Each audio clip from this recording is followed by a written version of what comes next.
Dans le monde moderne, les entrepreneurs asiatiques savent que le chaos est une fenêtre stratégique.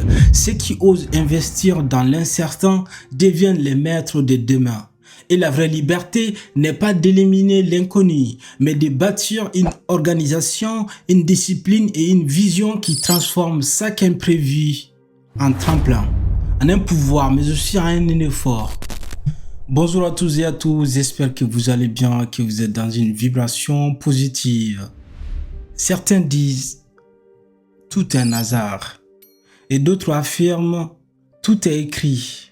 Et toi, au milieu, tu te demandes est-ce que je contrôle ma vie ou est-ce que je suis seulement un pion du destin? La vérité est plus subtile car le hasard existe. Le destin existe, mais ce qui fait la différence, c'est ta capacité à agir au milieu de l'inconnu.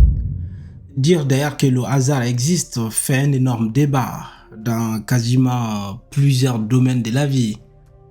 Ça dépend aussi avec quelles lunettes tu regardes ces faits. Est-ce que tu es religieux, sociologue, psychologue ou est-ce que tu crois simplement à quoi ou à qui?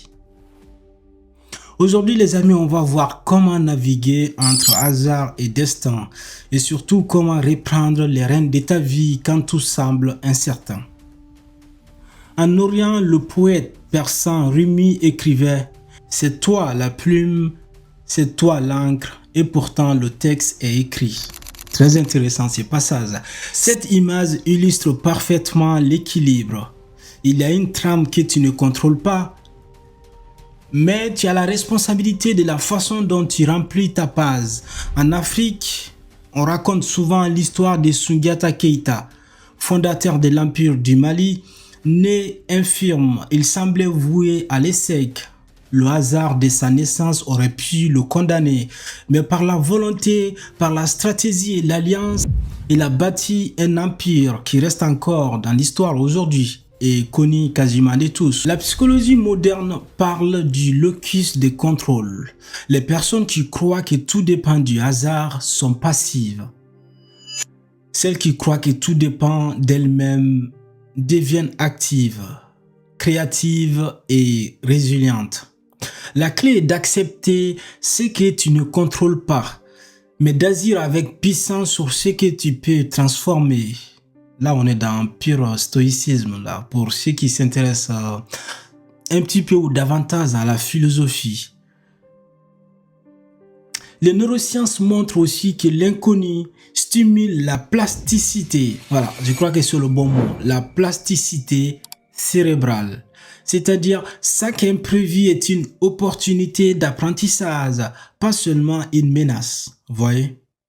Et bien dans les affaires, les marchés sont remplis du hasard, crise, tendance, les opportunités soudaines, etc. Mais les bâtisseurs ne comptent pas sur la chance, ils se préparent. Et la préparation, je crois que c'est tout ce qu'il faut dans tous les domaines. Sékou Touré, le premier président de la République de Guinée, disait « Nous préférons la liberté dans la pauvreté qu'à l'opulence dans l'esclavage ». Autrement dit, tu ne choisis pas toujours les circonstances, mais tu choisis toujours ton attitude. Et je crois sûrement que tu as déjà entendu parler de ces petits adage qui dit « Quand il pleut, il pleut ». Seule ta réaction face à la pluie qui détermine ton humeur. Dans le monde moderne, les entrepreneurs asiatiques savent que le chaos est une fenêtre stratégique. Ceux qui osent investir dans l'incertain deviennent les maîtres de demain. Et la vraie liberté n'est pas d'éliminer l'inconnu, mais de bâtir une organisation, une discipline et une vision qui transforment chaque imprévu en tremplin, en un pouvoir, mais aussi en un effort. Je le suis encore ici, c'est Anta Diop, malgré le scepticisme et les blocages de son époque, il a tenu ferme. Le hasard des critiques n'a pas effacé son destin de penseur visionnaire, bien au contraire, ça l'a renforcé et ça l'a poussé encore beaucoup plus loin dans sa recherche.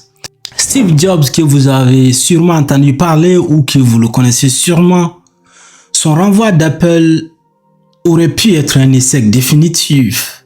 Il aurait pu lui mettre à tapis par terre sans avoir le pouvoir de rebondir.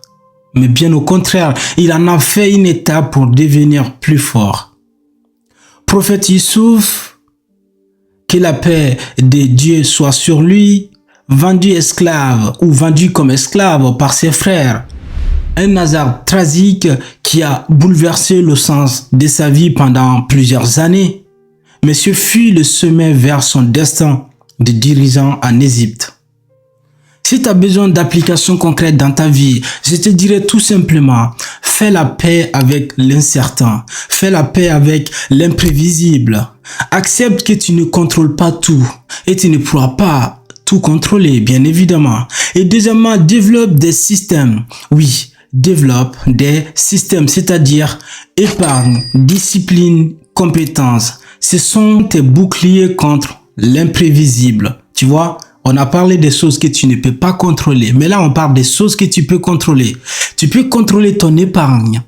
Tu peux contrôler ta discipline. Tu peux aussi contrôler tes compétences. Donc, c'est ton bouclier contre l'imprévisible. Et agis aussi chaque jour. C'est la troisième étape ou le troisième point. Tu dois agir chaque jour. Un petit pas quotidien pèse plus lourd que le hasard des 1000 circonstances. Donc la répétition, c'est ce qu'il te faut au quotidien. Ces points sont intéressants parce que ce n'est pas le hasard qui décide de ta grandeur. C'est bien ta réponse au hasard. Tu vois, ça revient à ce qu'on avait dit tout à l'heure. Quand il pleut, il pleut. Seule ta réaction face à la pluie qui détermine, eh bien, ton humeur. Donc, c'est bien ta réponse au hasard. Et ce n'est pas le destin qui t'emprisonne, c'est ton inaction qui t'enchaîne. Très important cette partie. Ton inaction, c'est ça qui t'enchaîne tout simplement. Et ce n'est pas encore une fois l'inconnu qui doit te faire peur. C'est de traverser la vie sans avoir osé. D'accord? Ose prendre des risques, ose aller de l'avant, ose sortir de l'inconfort. Alors avance dans ces cas, même quand tu ne vois pas le chemin, avance même quand tes genoux tremblent, avance même quand tu ne vois pas parfois le chemin. Parce que c'est en marchant que le destin s'écrit. Et je sais que parfois tu n'as pas la force, parfois c'est dur, parfois il n'y a même pas de l'énergie ou de motivation. Dans ces cas, et si on écoute le conseil de Martin Luther King Jr., si tu ne peux pas voler, cours. Si tu ne peux pas courir, alors marche. Et si tu ne peux pas marcher, dans ces cas, rampe. Mais quoi qu'il arrive, tu dois continuer à avancer.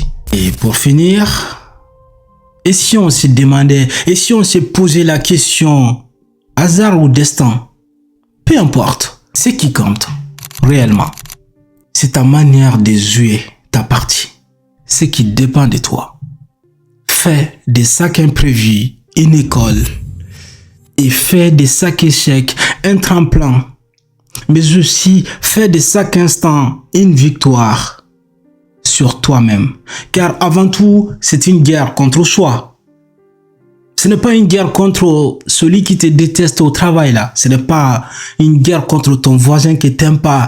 C'est même pas une guerre contre celui avec qui tu es en couple ou tu es marié ou tu n'es pas content. C'est une guerre contre toi. Si tu arriverais à maîtriser toi, à te vaincre, tes vices, tes problèmes, tes rancunes, tes peurs, tes haines, c'est là où tu vas gagner.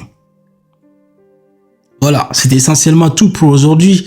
N'oublie surtout pas de prendre soin de toi, car chaque jour que Dieu fait une nouvelle vie. Prends la vie du bon côté et prends la vie en philosophe et enfin steady. One love et ciao ciao.